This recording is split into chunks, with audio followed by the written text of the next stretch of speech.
Siya ba't wala ngayon, ano? Tinimeran mo ba? Timer mo. Ganun lang. Late. Dapat pag atras mo kasabay na yon. Paano ka patatama? Inintay mo bumalik.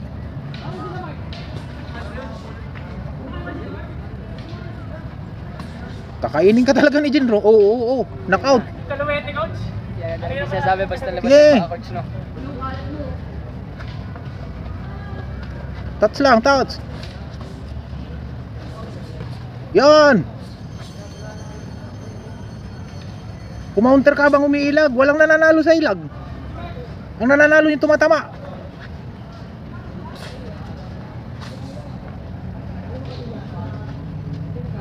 Kahit hindi tumama yung counter mo, basta bitawan mo yan. Ang ganda sana ng counter nitong matangkad.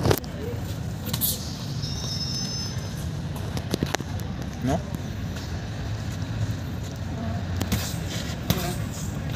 Straight talaga ako, tsaka hirap. Sige, okay lang. Sige, pag-aralan kung paano bitawan. I-relax yung balikat kasi. Matigas yung balikat eh. Matigas yung balikat kaya hindi makabitaw. Sige.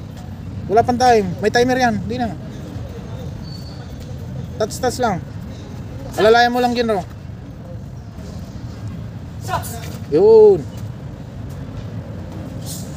Follow up ka dyan, Ro, pag ganun. Pagdak mo sa ilalim, follow up ka. Pero alalay lang ha.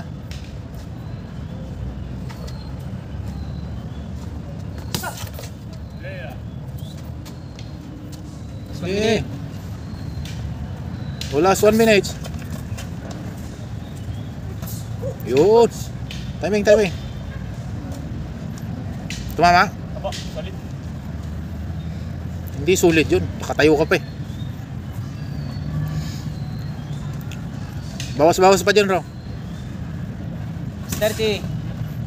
Follow up ka ng hook sa ilalim pag ganun dyan, Ro. Yan, nalalay. Timing. Pasok. Okay. Timing. Oh, anong natutunan doon? Anong dapat gawin? Hindi yung iniisip gumanti ka agad. Ang isipin kung paano ma-improve yung pag-counter.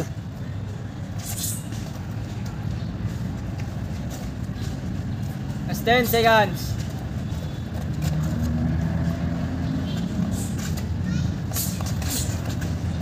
3, 2, 1. Ay, puro Time. po si Daniel.